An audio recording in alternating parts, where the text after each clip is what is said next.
Hello, welcome to yet another episode of AI Inside, the show where we take a look at the technology that is layered with artificial intelligence everywhere. It's just sprinkled throughout. And joining me, sprinkled throughout this episode, is Jeff Jarvis. Good to see you, Jeff. Hey there, how are you? Doing all right. Artificial intelligence is the gravy on all meatloaf. That's right. What would the meatloaf be without the gravy? Seriously. Exactly. Where would we even be? Big thank you to our patrons, patreon.com/AI Inside Show. And of course, our patron of the week, Charlie De La Vida. De La Vida, De La Vida. I don't know if you say it with the Spanish the or de, but there you go. De La Vida. And I'm sure you can let us know, contact at AIinside.show if I slaughtered it and you want to correct me on that. Also, just a friendly reminder, reviews. It's the thing that I keep harping on because I would love to update them. We're getting a few, but I'd love to get a bunch. So if you haven't done it and you're like, oh yeah, I really need to do that right now, while you're listening, go over to Apple Podcasts, just log in and update your review and just be like, this is what I think of the show right now. And, then I'll look at it and it'll put a smile on my face anyway. So thank you for doing that. Yes, indeed. And just real quick, we had last Saturday an extra interview episode hit the feed. We're going to be doing it that way with interviews as we go forward. We have another interview related to Intel that's going to hit not this weekend, but next weekend. And yeah, figured that keeps the news train rolling, keeps the interviews separate, and we can kind of feature them. And the Emily Bender, Alex Hanna interview was awesome. I learned a lot, and I hope y'all enjoyed it. Yep. Yes, indeed. All right. So this not being an interview episode, this is a news episode. So we're just going to dive right in and talk about some news. And yes, it is OpenAI up the top. But I thought this was kind of important because we've been talking for so many months about OpenAI wanting to shift from a nonprofit into a for-profit company and the Elon Musk drama related to that. And as we know, with this story and OpenAI in general, things can change on a dime out of nowhere. That's exactly what seemed to happen, a reversal of its plans to spin off as a fully for-profit company. Now going to stay nonprofit, raising their capital, more like a conventional business, but the nonprofit board is going to continue to oversee its mission to benefit humanity. Right. So the nonprofit board stays in charge. They were trying to get rid of that. A. B. The for-profit company that does report to the nonprofit arm will be a public benefit corporation, like Anthropic, which means they can make all the money they want, but they're also not as obligated to make as much money because they have this public mission. Okay. And I don't know what this means to to Microsoft and its capital structure. I don't know what it means to the big investment that they got recently, which on the condition of turning into a for-profit company. And I also don't know what it means to the war with Elon Musk, except Musk says the war is not over. He's going to continue his suit and not going to back off. We know that it means that nothing that's not slowing down Elon Musk's kind of rage, personal vendetta, I guess you could call it. He's a living rage tweet, yes. He really wants to keep going there. Lawyer Mark Toberoff is arguing that the outcome does not address Elon Musk's concerns that OpenAI is still developing closed source artificial intelligence for private benefit. And Musk doesn't like that at all. So that's not going to change things. I don't know what else there is really to say about this other than... the drama just keeps on going on. It's amazing. Yeah, as the world turns. Yeah, I mean, it started with Musk's as one of the co-founders and a lot of his money. And so he's not wrong to have a voice here in what it becomes. But he just is delighting in keeping the drama going as much as possible. And it did set in, there's one thing this teaches folks. It is really, really difficult to switch between for-profit and not-for-profit. It's not something you can just go do in a flash. Newspapers are thinking about trying to do it, and some are succeeding, but it takes a lot of work. And that's going the other way. That's going from for-profit, when there's no more profit, to become a not-for-profit and try to become a charitable venture. Philadelphia did it. A paper in Washington just did it.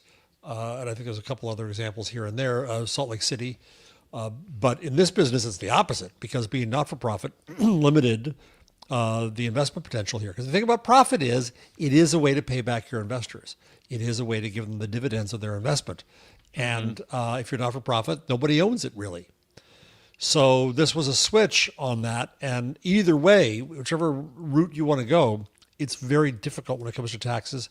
Also, obviously, we saw in this case, it raises all kinds of issues with investors and equity. SoftBank also conditioned its $30 billion investment on being for profit. Now, is that condition going to be met by being a public benefit corporation for the main company, or was that intended to be the whole thing? I don't know how the contract was written, but pardon me, that's a factor as well. So Altman just finds himself in the middle of drama after drama after drama.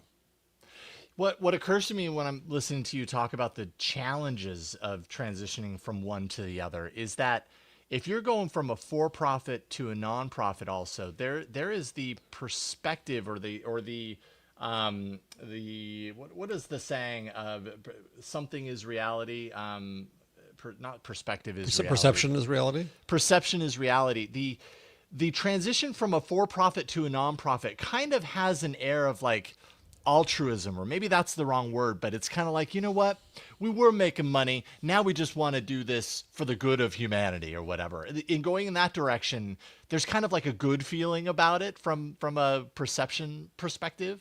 Going the opposite direction, I'd say it's the opposite perspective. Yes, totally. It's like, oh, wait a minute. Once you were for humanity, and now you just recognize an opportunity to make tons and tons of money, and so you're going in that direction. Like, does that I don't know, place a bit of more of a stink on a company like OpenAI now that they're kind of undoing? And I don't know the answer to that. Yes and no. I mean, I think capitalism is not evil. That'll be my most controversial statement of the year. It's what we live under. And profit is what drives that. And profit is what drives investment. And so it's not a bad thing. In my world, in journalism, because we're all a bunch of commies, we tend to, my students especially, come in thinking, well, I'm just going to be not for profit. Everything's okay. And what I do is wonderful. People are going to give me lots of money and all is well. No, you still have to run it like a business. The only difference is it's a tax structure, really, in the end, and an ownership structure. And there's a lack of ownership in that sense. I mean, there is kind of an ownership, but it's not the same. And you still have to run it with all of the exigencies of business. And so in that sense, in the way you run it, there isn't necessarily that much difference. Right. Because you're trying to make it sustainable. You're trying to bring benefit back. You're trying to be able to invest in the future. It's not like you're truly working for nothing when you're a nonprofit. No, I think exactly. A lot of people hear nonprofit and they think, oh, well, there's no income. There's still a business to be run. There's still people to pay because they're doing the job. They're doing the work. It's just the mission is different, right? Yeah. And so they're trying to mix the two by having a public benefit corporation, but that's still a for-profit company. Yeah. So Etsy is also a public benefit corporation. And I don't know whether Craigslist is. I think it might be. But basically what it says is you're not obligated to profit über alles. You have other structures. So that's okay. That's fine. But I don't know where this all ends out. And in terms of those who've invested in the company, I'm not sure what their views are. I haven't really seen much about. I was surprised how little reaction I saw in the news because I thought this was a big deal. And as soon as I saw it, I went running to put it in the rundown. Said, "Oh, we're going to talk about this week because it's big news." Of course we are. And we always start with OpenAI, but now we have actual news about OpenAI. So I'm fascinated by it, but we'll see. We'll see what the reaction is and whether it has any impact on Altman's ability in the future to fundraise, because he's going to have to keep fundraising because this thing's a money hog.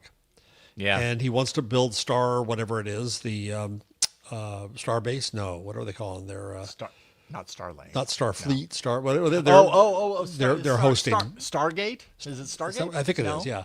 They're so hosting many stars structure out there. And by the way, I just saw that another thing happened. He's now talking about how that's going to be international. Well, I thought the whole point was to please Trump by making it all domestic. But anyway, just another detour on the road to OpenAI's future. So if I were a competitor to OpenAI right now, I'd be pretty happy because I think it looks like turmoil. Well, I think it looks like, and especially if you're the Musk competitor, well, you're feeling like, yeah, I stuck it to the man, and I'm going to continue sticking it to the man. Let's see where we can take this. yeah, but you know, the funny thing is, Jason, I don't know that Musk actually benefits that much in his business. If you're Maybe not. if but you're but Meta, his ego if you're benefits. that's exactly it. That's what it all is, right? If you're Yeah. Meta, if you're Anthropic, if you're Google, you're thinking, okay, they're in turmoil.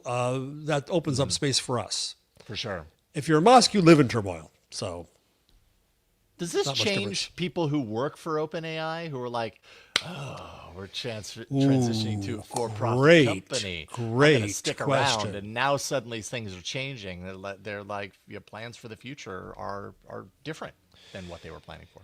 With a public benefit corporation, as I understand it, there still is equity. You can still own the Yeah. equity, and you can still be profitable, and equity can still rise. However, I don't know what the ownership structure is from the nonprofit to the for-profit. Does the nonprofit own a lot of this equity that was going to be freed up in all of this? And again, there's Microsoft and its whole investment in this. What changes there? Is there still a renegotiation of the cap table? I don't know. The governance here is that the nonprofit board is in charge. Now that board has been changed in the image of the current CEO, Yeah. and they got rid of the people who got rid of him. So in that sense, there's going to be some more stability in the leadership, but it's a mess. And in a way, I don't blame Altman as much as I blame Musk, because he set it up this way with his fellow investors, A, and then B, he came back to fight it at every turn. So the turmoil is his victory. You're right, Jason, to that extent, but I think it's a Pyrrhic victory in terms of his own business. Yeah. Yeah. Indeed. Well, that Fascinating. is, yeah, it is fascinating, and obviously, with the lawsuit not going anywhere, and more details about how they stay the course as a nonprofit and what that's actually going to look like. There's a whole lot of steam on this story, and I'm sure we'll be talking about it again and again. But there's this other part of Altman's business that I don't know. Or apparently I was businesses, we should oblivious say. to. Businesses, which is Altman's Orbs. Maybe that should be the title. But Sam Altman's Orbs are waiting for you if you go to a new store that just opened up in San Francisco's Union Square district. You can go into the Orb store. And what is an Orb? It is part of World, which is formerly Worldcoin. This is essentially a flagship store that they're opening in downtown San Francisco, one of 8. No, sorry. I know that they're opening more than one. I can't remember how many other ones that they plan on opening, but 6 U.S. locations are opening up to allow you to go in and peer into these futuristic orbs in order to get an iris scan, so to scan your eyes to verify your humanity in a world that is, as we know, swimming in advanced artificial intelligence. And join the real human network is the tagline for this. And of course, people are saying dystopia. So I'll get 2 questions. First, are you going to go do it? I don't know. I'm curious. Like, I know San Francisco sounds like it's super close. It's definitely a trek for me. It's going to take me an hour and a half to go each way. On the and way to everything, I/O. but yeah, it's true. I could do it on the way to or on the way back. Yeah. Get my iris scan. I don't know. Is there a reason that I shouldn't do this? I mean, Well, I know that that was right. That privacy was- experts would say biometric, storing your biometric data. Do you really want to do that? That would be my hesitancy. So here's the thing about this. I at the point where Altman's right that we need something that verifies human existence in public discourse and public interchange. But is he the one who should do it? Is a Always the Fakakta question. crypto-related company the one that should do it? Wouldn't it make more? Well, I was going to say it would make more sense of the postal department, but God knows where that's going these days. Yeah, that's true. Whom would we trust to be an agent of verified identity? This does go back. I mean, when trust I used to help organize, believe it or not, conferences on the future of the postal department, Postal Vision 2020. There were about 4 or 5 of those conferences, and one of the opportunities we talked about a lot for the future of the USPS was that it could be an identity verification entity, authority, right? And I think more and more, the more that AI makes stuff and jams the internet with it, the more we need a mechanism to say, no, it's me, it's verifiable me, I'm talking now. And I don't know how to do that. I mean, in a weird way, ICANN has taken up a bit of that accidentally, not through their own planning. But if you go to Mastodon or if you go to Blue Sky and you verify yourself, you do it by verifying through the domain that you own and that people trust that that's actually you making the stuff there. So I'm buzzmachine.com and I have jeffjarvis.com. And if you trust that I am, in fact, the human being who is doing that, and I haven't gotten around to doing this, but if I showed up using that domain on both, I think I actually did do it on Mastodon. I haven't done it yet on Blue Sky. Then you have to make a judgment that, yes, I know there's a domain and I know Jeff Jarvis is the one doing it. And yes, okay, so if that shows up here, that's him. That's kind of the closest thing we have right now to that kind of verification. And I think we need it ever more. So I might do it for that reason, but yeah, I just don't trust. It's not just Altman. It's the connection to crypto that gives me the creepos. That is, yeah, right. That ends up being kind of the kind of tricky thing for me too, where I'm like, oh, really? Okay. But you raise the question, like, is Altman the right person to do it? And absolutely, that's an absolutely fair question to ask.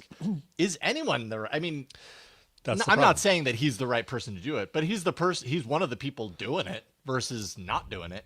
And so is anyone the right person to do it? Well, is any company. I mean, there was a time, 5 years ago where I would have thought Google or Amazon might be trusted to do it. But now they've got cooties. And I don't know. Go deep enough, probably any of these big tech companies have cooties. Yeah.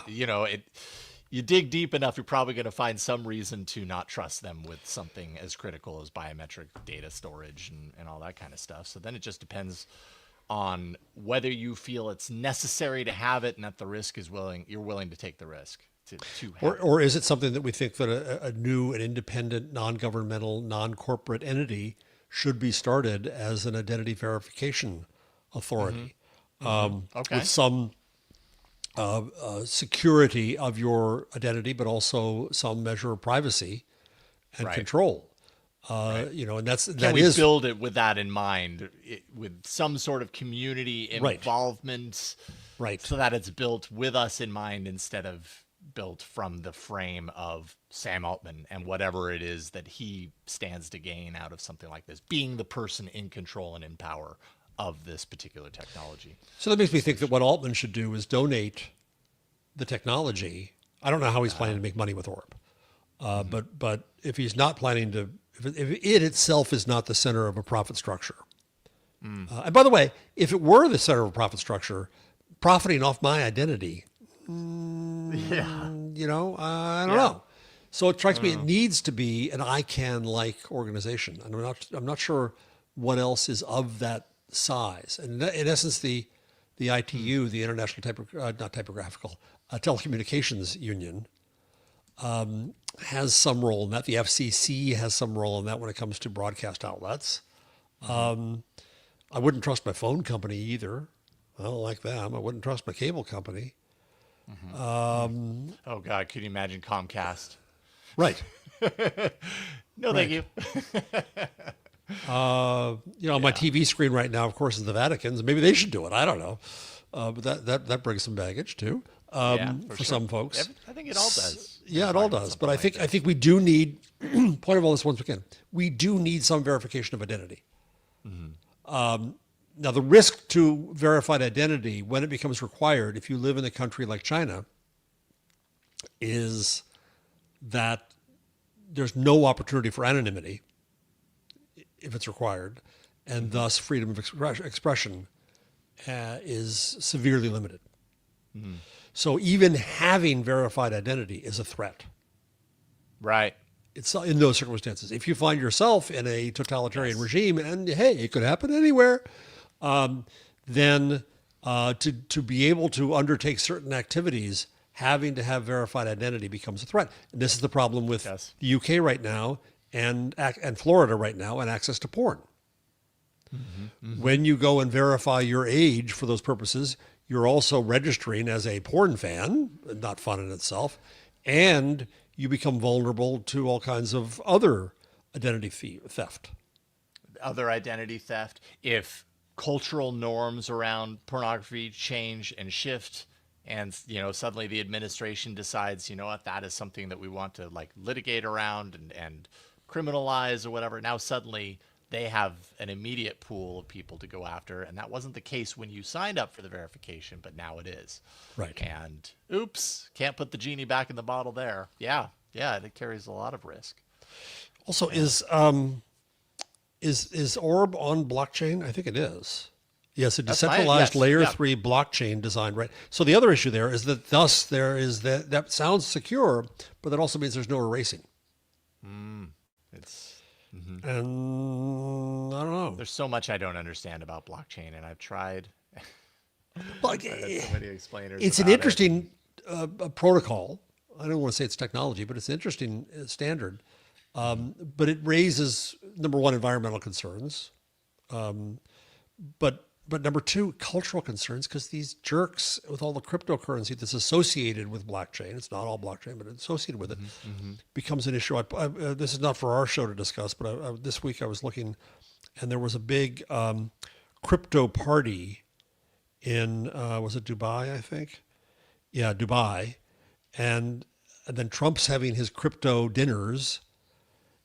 The folks hanging around crypto, thus blockchain, are creeps. Not all of them. Yeah. Don't worry, don't write me. Don't write Jason. Right. You're not all, but I'm not saying all, the but- reputation is taking of those technologies takes a hit by association. Yeah, there's definitely a stinker on the reputation, Yeah. and then there's the Melania coin. I think I saw the news there that like right before, like the 2 minutes before that launched, there were a bunch of people that got in before it was announced necessarily, and then they ended up making massive amounts of millions of dollars. There's just, it's just a strange thing to hook your wagon to.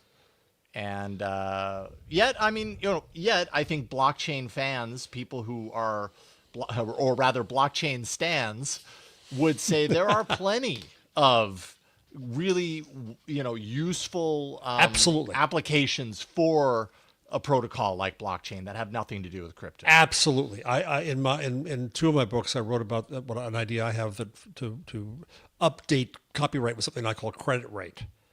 Where you can note people's contribution to a string of creativity and thus allow, but not require, compensation or deals or whatever, right? That is just tailor-made. I wrote that before I knew about blockchain, but it's tailor-made for something like the blockchain. There's tons of uses for it. A lot of people are trying to put journalism on the blockchain so that it can't be censored, though it also That's can't right. be erased Yeah, I do then. remember that. So yeah, I'm not against blockchain. And even crypto in theory is okay, but in cultural, Right. Yeah. Just ends up being a all right. So after all of this, or insider trading. are you going to stop on the way back from IO? I don't know. I don't know. I'm curious, but I'm still hesitant. I'm still hesitant to go in there and go over and hand over my iris scan. I think At it'd the be same time, how many dumb ways have I given up my identity online as is? Absolutely. So it's kind of like, is it just too late? And like I'm putting up a stink when it really doesn't matter in the long run. I don't know. It feels like a different thing though. It feels like something that I should scrutinize a little deeper. Well, I'd be very curious to, at the very least, walk in and hear the pitch. Yeah. Yeah, and kind of see the technology and get the energy of the room, and that's why the Wired story was a fun kind of thing to, they had lots of really great pictures of like what the environment was like, and you get a total like Silicon Valley tech bro vibe about it, which is kind of unsurprising, to be honest. Visa, And you get what, $40 in crypto. Oh, yay. Oh, that's, just think of what that's going to grow to. Visa, Match, Tinder, all partners of this, dating, online dating. That's a big one. Like verify you're a human. So yeah, I agree. There are obvious reasons for something like this to exist. I just don't know that I'm warm to it yet. Yeah. Yeah. I'll be curious to see how this ferments in your brain. Ferments. Does it get sweet or does it sour? We'll find out. We're going to take a quick break, and then when we come back, I'm going to show off AI mode because I've had access to it for a little while, and I'm a little puzzled by it. And so I'll see if you're puzzled by it too, Jeff. We're going to talk about that here in a moment. All right, so Google has AI mode, which is essentially kind of a extension of AI, of its AI overviews that you see at the top of your Blue Links page, but it's a separate page, and they've been kind of testing this, and you could get to it through labs, and if you're on a wait list, you might have had access to it. Now that wait list is opened, so anyone not for me. Not Sorry, for you I have because I use whatchamacallit. Yeah. I mean, do you have like a personal account that you can use in that case? Yeah, but then it doesn't relate to anything in the rest that I have. Yeah. Then it doesn't tie into stuff. Yeah. Like I've got a personal and I've got a business, and depending on what I'm doing, So I just had to get that complaint in. Keep going. I'm sorry. No, I hear you. It's Google. A complaint that have you had this complaint for what, 10 years now? Yeah. Yeah. Well, and it is kind of crazy that like the one thing I pay Google for, I get restricted in what I can do with it. It's weird. That is a really weird reality. Yes, I totally support that. So essentially, this is now open for most people except for Jeff, and you can, it is. And let me just pull it up so you can kind of see what I'm talking about here. As it stands right now, AI mode is a separate destination. Like I could go to the All tab, and apologies to audio listeners who might lose some of the context, although All is not looking very normal. This is interesting. I thought going to All would take me to my normal Blue Links search bar. Oh, maybe this is just what it puts because I don't have a search. So if I did a search for Jeff Jarvis, it would just show me the normal kind of bloated Google search results that we get now. If we go to AI mode, it will put Jeff Jarvis in there. It will, think about the query, look for results. Doesn't give me a whole. Oh, okay, good. It stopped at the single sentence of description. So it gives me kind of probably a lot of the similar kind of results that we saw on the other page, but it does a little bit of the LLM quality kind of summarization / organization. Some of the stuff that you might see in AI overviews. Definitely extended and expanded upon, though, so you're not going to get that small little block up at the top. You get a little bit more of an organizational quality. Now they've added features like visual cards for local places, products that show details like ratings, reviews, real-time prices, some of those things that we've gotten used to over time seeing in Google search. And then I guess past searches, you can get to those. You can you still, if you want to test this out, you still have to go into labs, and I think it's labs.google.com, and you have to kind of opt into it. And then you will get this on your search page. You'll get this little mode that says AI mode. So, some people are saying this is the wave of the future. Google search is going to be AI mode in the future. I don't know how I feel about that. I don't know that that's necessarily the direction. Maybe it is. I'm not saying it's not, but I'm just not certain on that. But for right now, it is separate. And so you literally have to go in there and play around with it. And the confusion that I have in this, well, let me test a few things. So if we've got local results, let me bring in a prompt and say, ask AI mode. I'm going to say birthday brunch spots in Petaluma, although maybe I could just say near me and it would know, but I'm just going to get specific in Petaluma that are known for mimosas. And so it's going to look it up in search. It's going to make a search plan, sift through the results. Obviously, there is a restaurant in town called Cafe Mimosa, so that's going to be an obvious choice. Cafe Bellini, Sax's Joint offer, and then it gives you ratings. You've got some of your ratings on these, 4.4 stars on Google, bunch of reviews. I can't click on that. I can on the Sax's Joint. Anyway, so it's collecting some of these search results. In some ways, it's pretending or purporting, whatever the word is, to do some of the stuff that Perplexity is doing. Use this as a search engine, but a search engine on steroids. And okay, so that's great. If I test like a product search result, so let's pop this in here. Find me folding camping chairs that fit into a backpack for under $100. I found this prompt online. I did not come up with this on my own. Finding foldable camping chairs, compact, under $100. And it gives me a little bit of a list on the side. It gives me, a list of results, I guess, that I could click into. And I think where my confusion comes in is, okay, so this is an interesting way to tackle search, I suppose. If I'm using this as my search engine, I've come back with the information that's organized differently. The problem is what I want to do then is I want to go in here and start issuing like generative commands like, okay, now turn this into a doc that blah, blah, blah, blah, because that's what I do with all the other things, right? Like I'm not constricted into just a search product. And this kind of does some of the things that Gemini does, but some things that Gemini doesn't do. And I think as a user, as I've been using it, I run into situations where I'm like, oh, it doesn't do that.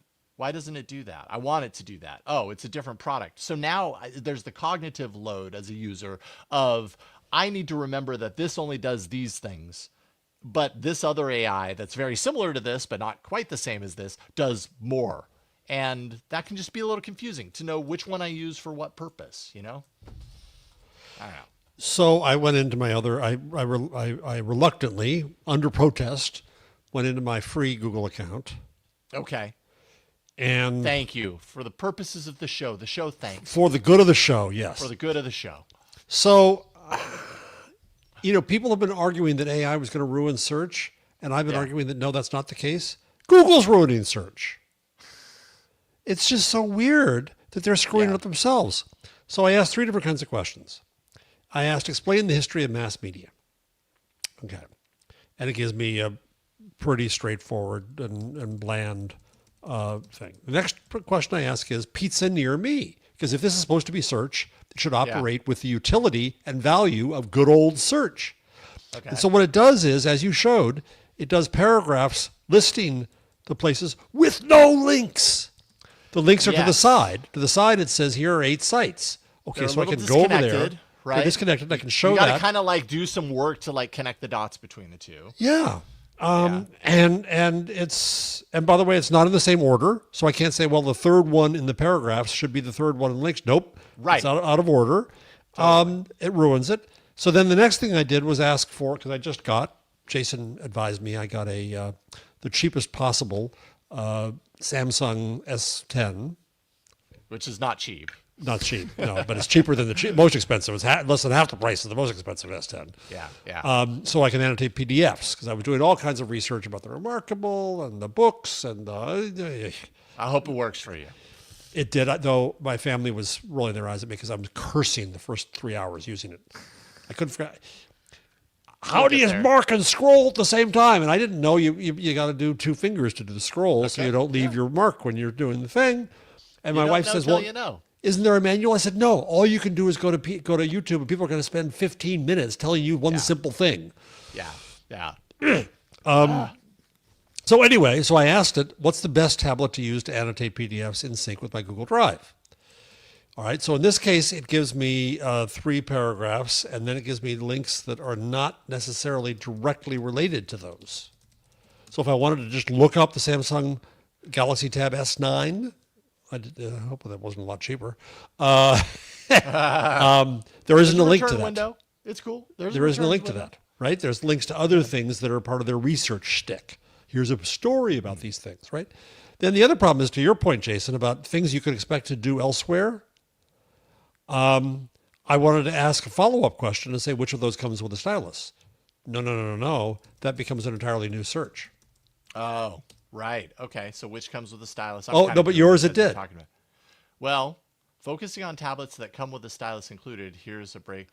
So I don't know. I mean, it knew that I was talking about tablets that come with a stylus. What I don't know is if it understood my question, which comes with a stylus, to mean which of those that you listed comes with a stylus. Well, the bottom of my query, the answer says, your next question will start a new search. Well, why?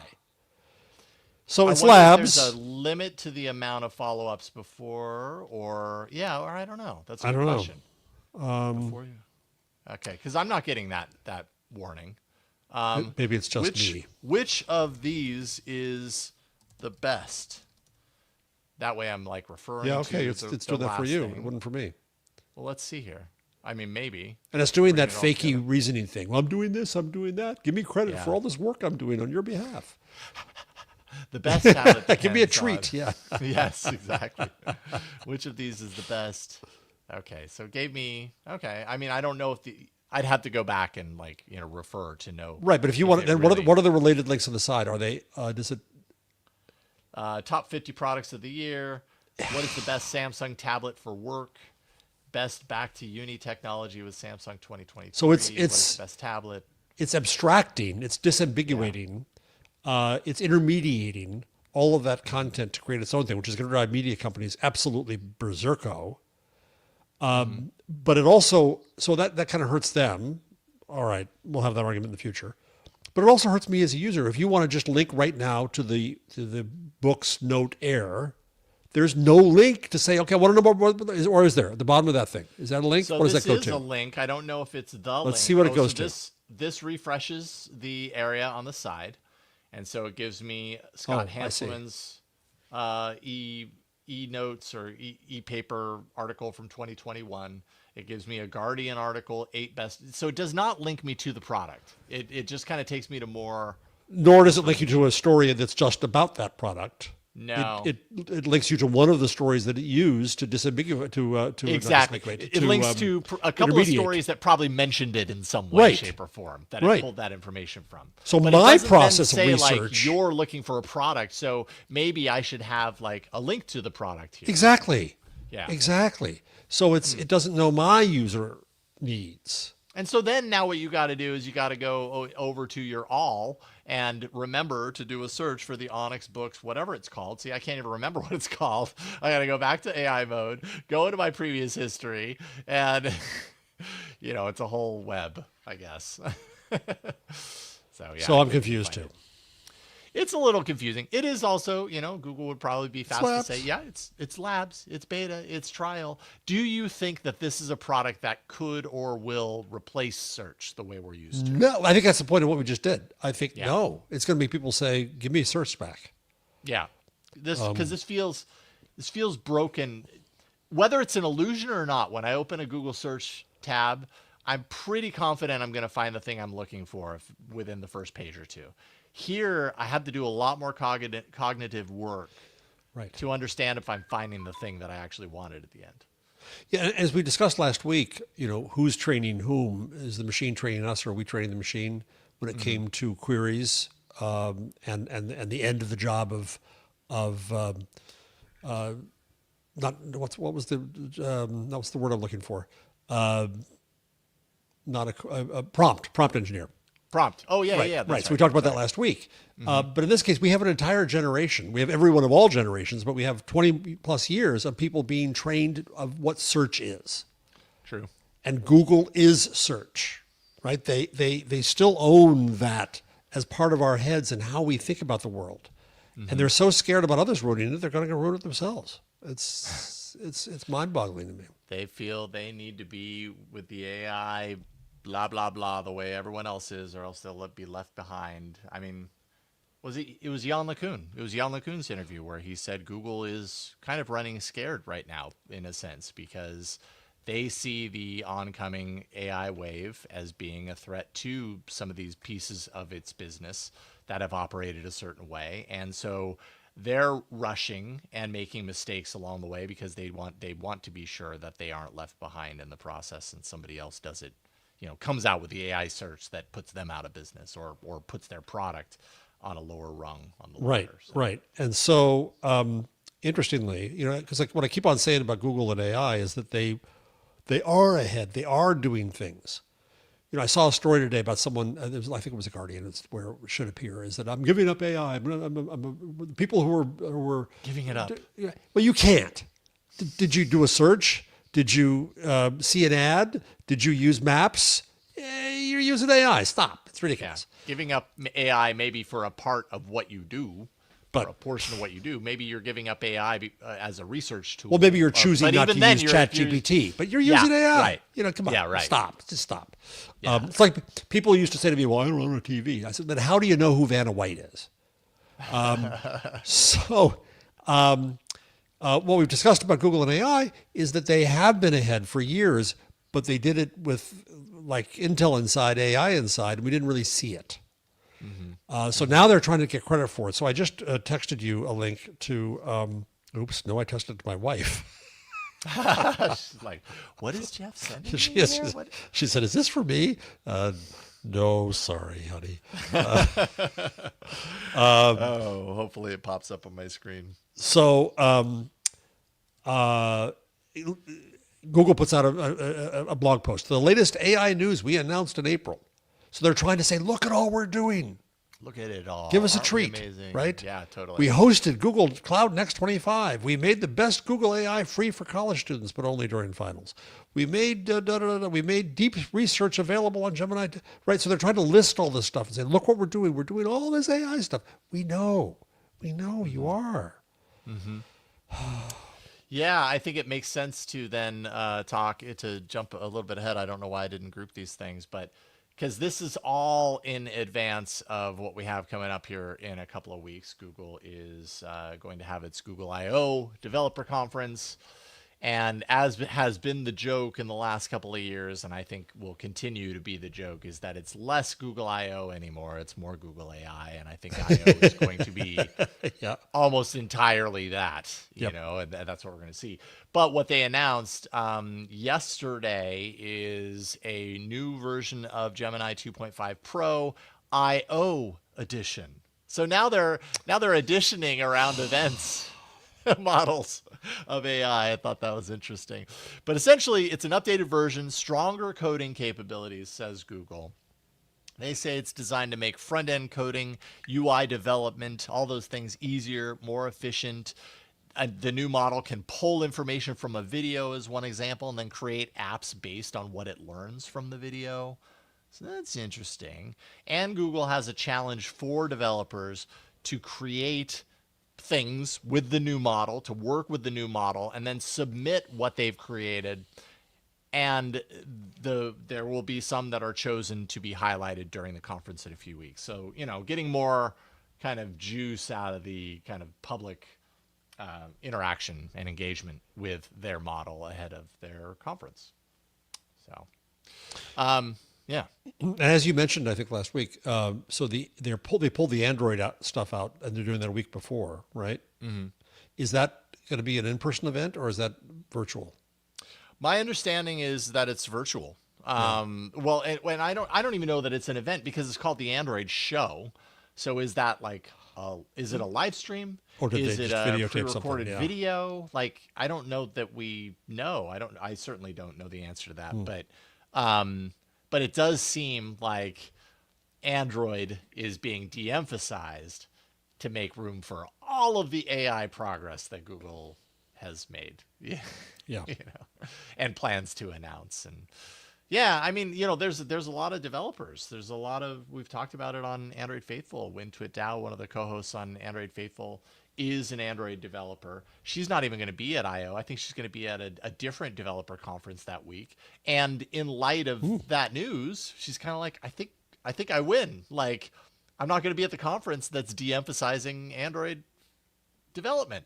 I'm going to be at a conference that's all about Android development because Google I/O really seems like it's less that now. It's more an AI conference. But the thing that strikes me about that, it'll be interesting because you'll be covering that, I assume, the Android conference. Oh, yeah, 100%. Yes. Yeah. And I'll be there. I will be at Google I/O. Right. So it'd be interesting to compare because you would think that they're trying to emphasize that these devices are all AI. And that the essence of them is AI. And you'll see in an upcoming interview, we discussed it with Intel as well. Everybody's really trying to push the idea that AI is integrated into the hardware. So to separate out their hardware OS from AI seems odd to me. You think they'd want to... I mean, one could argue, well, no, it would get buried in I/O, so now we're going to give it its own attention. I'm sure that's what they're going to say. That's fine. I get that. But it strikes me as a little bit of a disconnect. Literal disconnect, like unplugged. Like an air gap disconnect. Yeah. Problem exists between the person and the keyboard type disconnect. Yep. All right. Moving away from Google, we've got Amazon unveiling Vulkan. Can you do that? Can you do the Vulkan It hurts. thing? It hurts. I can't. Oh, does it? Okay. Really? Because I know it's the kind of thing that some people can and can't do. But Oh, you can just do it fluidly. No, I have to kind of pry them apart with a tool, a vise. Right. Well, Amazon has been practicing, and they are bringing that to their warehouses in the form of robots with a sense of touch. This is what Vulcan is all about. Tactile sensors that enable it to handle 75% of the items in Amazon's warehouse. It can pick, it can stow, does all of this with human-like dexterity, and as many people will be quick to point out, further reduces the need for human workers to perform those tasks. Yeah, and this is always a yin yang thing where the jobs are awful, but we're going to have fewer awful jobs. It's how do you judge that? But I think this was inevitable, and it's not just for retail. This is certainly, I think, for I can imagine more flexible factories where you could pick up screws of different sizes and know what position they're in, and then get them in, that kind of stuff, to pick up this product, to be able to know what's fragile and pick it up in a lighter way. Oh, these are eggs I'm shipping right now, right? Yes. Yeah. Be very fragile. So I think this is a necessary step in robotics. And again, as we talk about often, it's an interaction with the world, with the real world. Right, it has to learn that you don't be mean to the egg. It cracks. Yeah, if you're too tight, if you're too strong with the egg, you're gonna squish it. This again, to mention Jan LeCun once more. He talked all about this, the world model, and how necessary that is for artificial intelligence. If AI is ever going to get to the point to where it has human-like awareness of all things, the ever elusive AGI or whatever you want to call it, then it needs sensors like this. It needs some sort of sensory capability that mimics what humans do have, and not just the ability to read words and spit things out and that sort of stuff. It also needs to be able to interact with the world, and this is at least one step closer to that for the world of robotics. And I doubt that Amazon is the first to do this sort of thing. I honestly, I don't know. Robotics isn't my thing, but I have to imagine other companies have been working on this. Yeah, you think of many applications. I had my two of my spare parts taken out, my prostate and my appendix, with arthroscopic and robotic surgery. And when I walked into the operating room for the prostate, you look at this big robot. You want to just, it'd be nice to be salute. But you realize that the doctor is over there on a screen, right? And cannot have any sense of touch. There's no feedback to the doctor. So you can imagine the utility of these kinds of systems that are doing something robotic, being able to give not just haptic feedback in the sense of here's a buzz, buzzes so it knows you did something, but a sense of soft or hard, a sense of that touch. I think would be useful, or bomb robots or any of this kind of stuff. Right. I think it's an important step forward, and I'm kind of surprised that we haven't heard more about this. I think you're right, Jason. A lot of people have surely been working on this. 100%. And maybe there's more advances than we know because we don't keep up on all the scientific papers about this. But it is interesting. Yeah.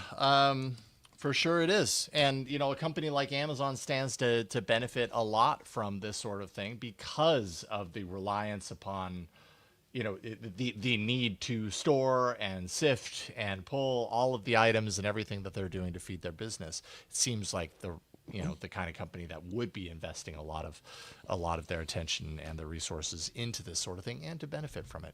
I was a little distracted because Dr. Du, hello, Dr. Du, one of our executive producers in the live stream, thank you for being here, said real quick in the live stream, AI search testimony is rocking Apple stock right now via Eddie Q.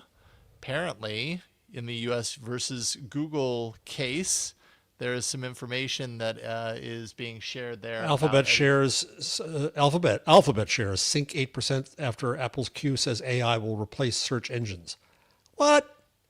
Okay. Wow, that's all it took, huh? God, the market is stupid. someone to say that it's going to happen, and boom, yeah, that has the that has the impact that it does. So let's see, Apple Google stock right now is considering a down. major shift in its Safari browser, integrating AI-powered search engines. That prompted by the potential end of its $20 billion per year deal with Google that makes Google the default search provider on Apple. Which again goes back to all the antitrust cases. Is there's tons of competition for search right now. Indeed. And it's been one obvious choice for a very long time. Yes. And now the foundation around that is really transforming pretty rapidly due to all of the intense regulatory pressure coming from all directions. And so, but the funny thing is here, the one that's going to lose, it's in the air. The one that's going to lose revenue is Apple. You think their stock would be going down because Google paying them $20 billion a year? If Apple gets rid of Google Search, which I think would be a mistake, but if they did, there goes $20 billion. Yeah. Hello. Yeah, interesting. Well, thanks for the tip there, Dr. Do. Thank you, Dr. Do. I love getting some breaking news in the show. That's awesome. Happy we got that in there. Real quick before our next break, in response to the story that we covered last week regarding Reddit's discovery of AI-powered human impersonating bots in the Change My Views subreddit, Reddit has announced that it's tightening its user verification to battle this type of AI usage. No word on whether they're going to rely upon Altman's, whatever it's called. Orb. What's it called? Orb. Orb. There's no reference to Orb in this article, but I'm like, well, here's an opportunity. Yeah. Reddit is going to require users to prove their humanity, sometimes also their age. But the interesting thing about this is that Reddit forever has been like a critical kind of component of that community is its insistence on the ability for users to remain anonymous. Yes. And can you be anonymous yet still human? Yeah. Which goes back to that's interesting. That goes back to the orb to this extent. You could be verified as human without your identity. Right? Okay. In other words, that I am. I'm a human, but I'm not this human. I'm not identifying myself as a human, but I, a human, wrote this. Right. I am a human, but I'm not this specific human. Yes. Right. Yeah. Interesting. Reddit does insist it's not going to ask for real names of users. They're committed to protecting user anonymity. Nonetheless, a big shift. But it's really, I know you went through this quickly, but it's a problem that I was just thinking that fine, I could verify that it's me, a human, but then I can still use AI to make some crap. Right. Well, that's what I was thinking about Orb as well. Like, I don't understand how it works exactly, but how do you know in all these systems, hopefully they're doing the work to prevent someone from identifying as human and then still operating as a non-human somehow outside of that. And that just reveals my lack of understanding of how these things actually work. Yeah. Obviously, someone's probably throwing tomatoes at the screen, but I don't know. Couldn't you verify that you are and then about face? Yeah, and then suddenly you're not. Become a conduit for artificial crap. Yeah, that's exactly what I'm trying to say. All right, which is to say that we're doomed. We're just doomed to be surrounded by AI crap. The sky is falling. Yeah. Yeah, Chicken Little. Yeah. All right, we're going to take on that happy note. Yes, take a quick break. Come back, round out the show with a few quick stories after this minute. New research shows that being honest about using artificial intelligence, speaking of which, right, can result in distrust by the people that you work with. Which you think would be the opposite, right? One of the lessons that I learned in blogging early on. Well, we go way back. As a reporter, if you made a mistake, and we do make mistakes, you never wanted to admit it because you thought that it devalued you and it was a shameful thing to do, and you wanted to go hide and not do it. Right, it's a mark on you. Right. Yeah. I learned with blogging that admitting your mistake and correcting it increased your trust. Yes. Immensely. People said, okay, he's an honest guy. I can trust him that when he does make a mistake, he will say so. Right? So you would think that same logic might apply to the use of AI. Hey, I'm letting you know that I used AI in this case, so you can just know. But instead, it already has such kind of built-in cultural cooties that instead, this study finds that people don't trust you because you used the bad technology. Maybe the difference is because you chose to use a technology that is infallible. And as a result, I automatically don't trust you as much as I would have because that was your choice. Versus, I made a mistake. I did this thing. I did this research. I thought I was right, and oh my goodness, I just realized I'm not, and I'm fessing up to it. I was incorrect. Instead, it's I use this tool that's this percentage of time inaccurate, but I used it anyways, and I passed it off as accuracy, and it's inaccurate actually. I took that risk. It's my responsibility, and that's why people don't trust me. I don't know. That's just a guess. No, I still think it's such early days. It's hard to say where the cultural norms will land here. Yeah. Reference to the Gutenberg parenthesis, now in paperback. One of my favorite lessons from that is that when print began, it was not trusted because the provenance was not clear. Anybody can make a pamphlet. Who made this stuff? I don't know who made this stuff. It can come from anywhere. And so what was trusted instead was social verification, is back to knowing you're human, right? Yeah. I know the innkeeper, blah, blah, blah. When the typewriter came out, it was not trusted because it was Sears Roebuck would still have handwritten notes because if they sent typewritten letters to customers, the customers thought it was our modern equivalent of junk mail, that they had printed something that was impersonal.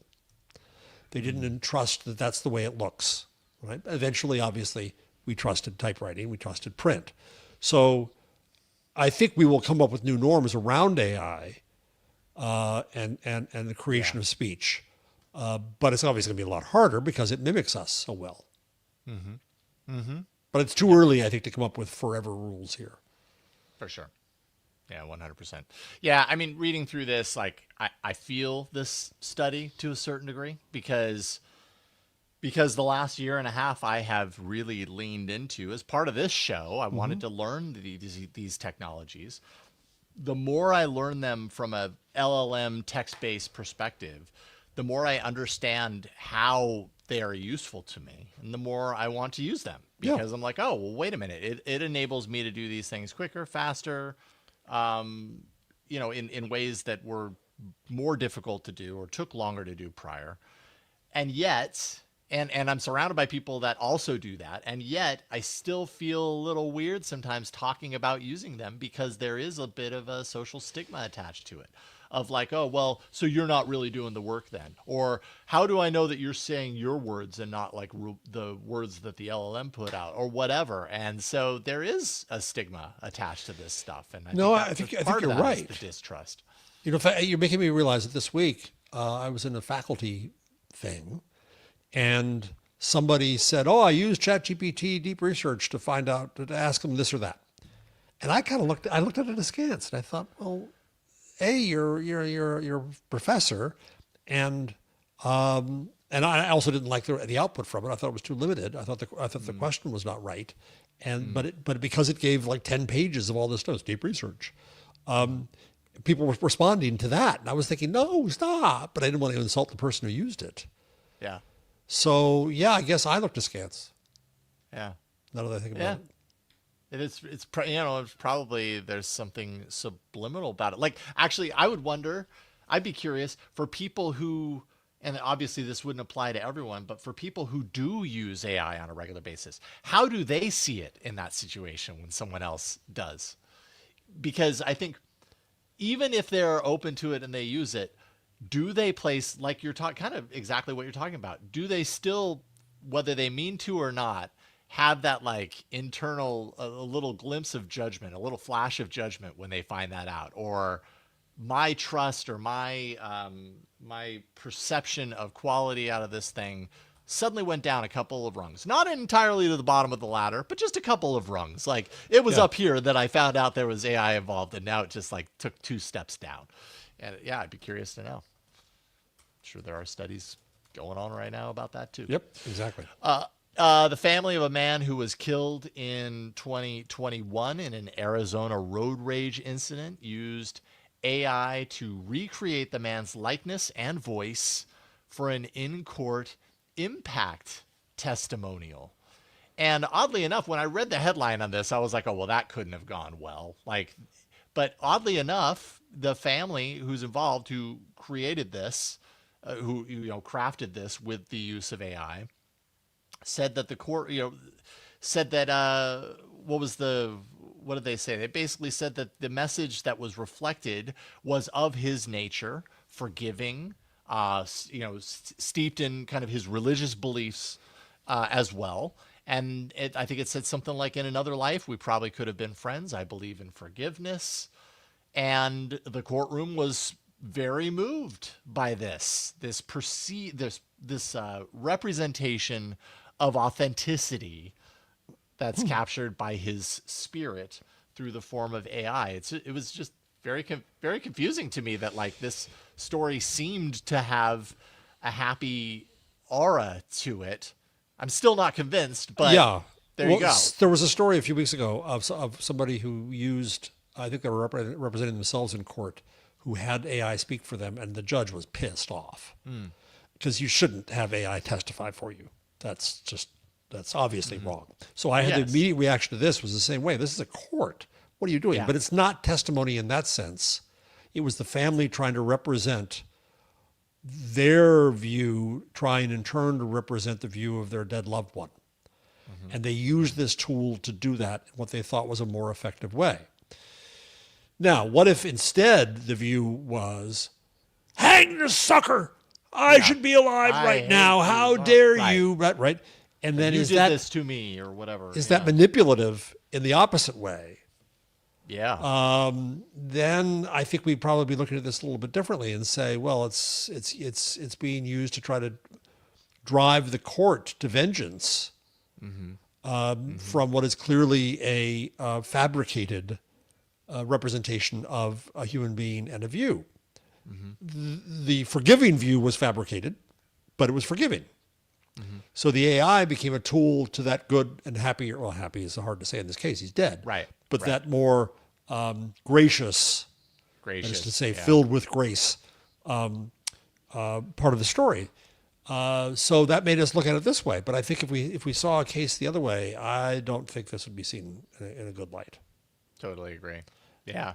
I wonder if we're going to see more of these too. I do. I wonder too whether the court reviewed it before it was shown. Right. Did the defense have an opportunity to see it? Would they have an opportunity to have objected if it had been vengeful?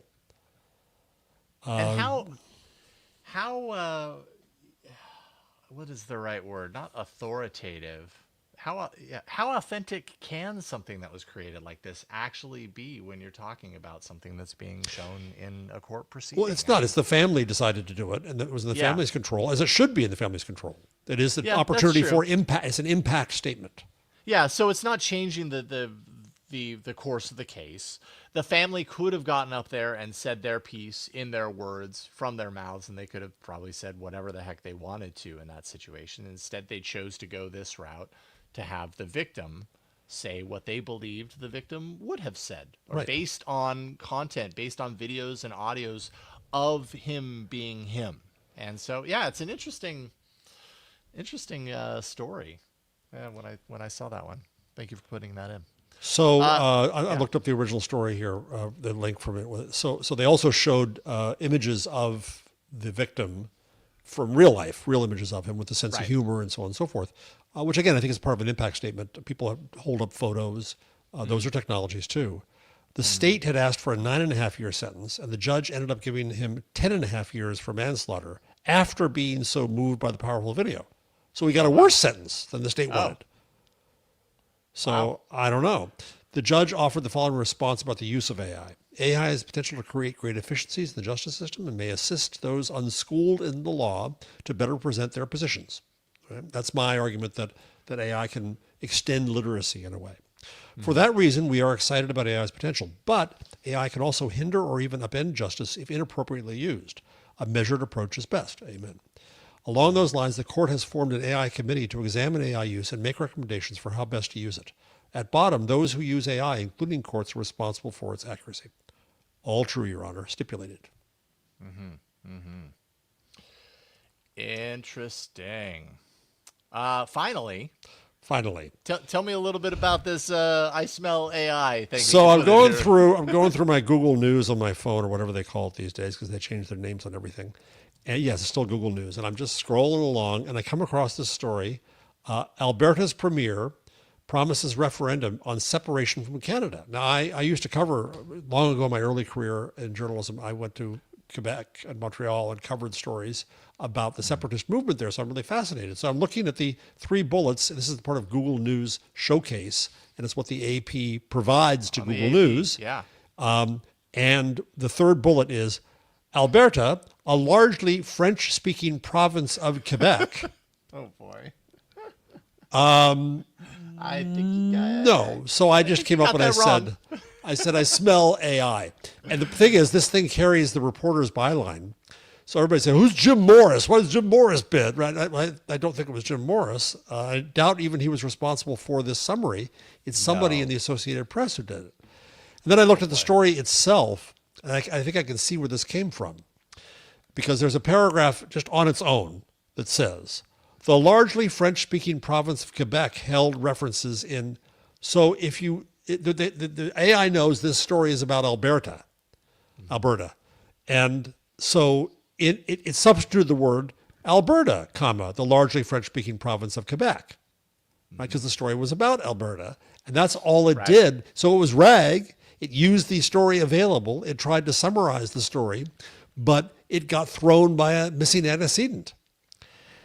And so it screwed up. And the moral of the story, like the moral to all AI stories, is it shouldn't have passed without somebody putting a human eye to this or verified saying, that's just so funny. So, of course, that would have been an easy catch on that one. Right. So the Canadians are having a ball with this as a result. My favorite response is La Belle Province, Alberta.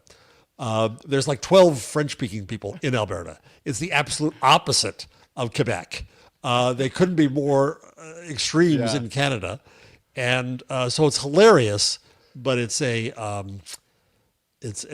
cautionary tale. I mean, yeah, province of Quebec. Yeah, that's great too, because it's not at all like I was gonna say. There might be some French speaking folks in Alberta because a few.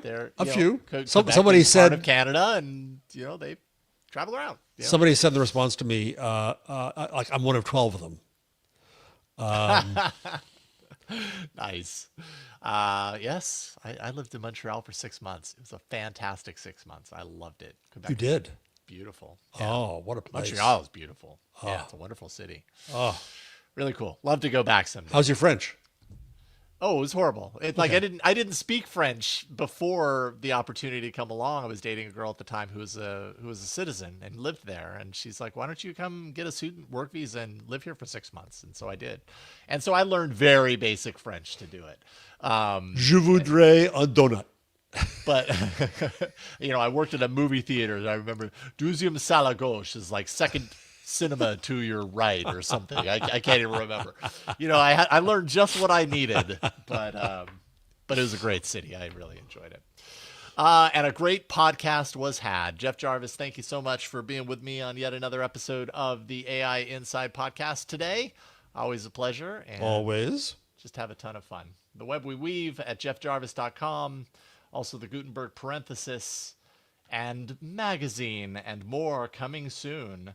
So on a website, when it says copyright 2024, do you have to remember to go in there every year? Oops, I guess I do. That to 2025. Yeah. Sorry, I just noticed that, and I'm like, is there like an official thing that you have to do, or is that just? Oh yeah, no, it's just a line of text. Okay, you just put it on there. Okay, well there you go. Sorry to call that out. I didn't mean to do that. No. So I'm going in tomorrow. I'm going to record the audiobook version of magazine. Nice. Oh, great. So I'll take my drugs beforehand so I can speak slowly and clearly because it's very difficult for me to do that. Yeah, that would be difficult for me too. No, you're a broadcaster. You can do it, but I can't. I'm mumble mouth. Yeah, well, more power to you. I'm sure that's probably a couple of days worth of hard work doing that, but everybody should look for that coming soon. As for this show, AIinside.show is where you can go to subscribe to everything that we do. There's even reviews on the page. Would you look at that? And we have one new one. I'm just going to keep saying it until people do it. There you go. Go ahead and leave your review. It'll show up on the page eventually. Finally, if you really want to support us on a deeper level, why, you can become a patron. Patreon.com/AI Inside Show. You get ad-free shows, Discord community, and we have the wonderful, the illustrious executive producer level, which, yes, is the most expensive level, but you get a t-shirt and you get possibly one of my favorite parts of every episode. You get your name called out at the end, including Dr. Do, Jeffrey Maricini, WPVM 103.7 in Asheville, North Carolina, Dante St. James, Bono Derrick, Jason Knifer, Jason Brady, and our newest executive producer, Anthony Downs. I love that we're adding more and more people. It's just so awesome. That means that there's at least 8 or 9 AI Inside t-shirts out in the world. So there you go. You can become a member as well. Patreon.com/AI Inside Show. Thank you so much for watching, everybody. Thank you for being here. We will see you next time on another episode of AI Inside. Take care, everybody.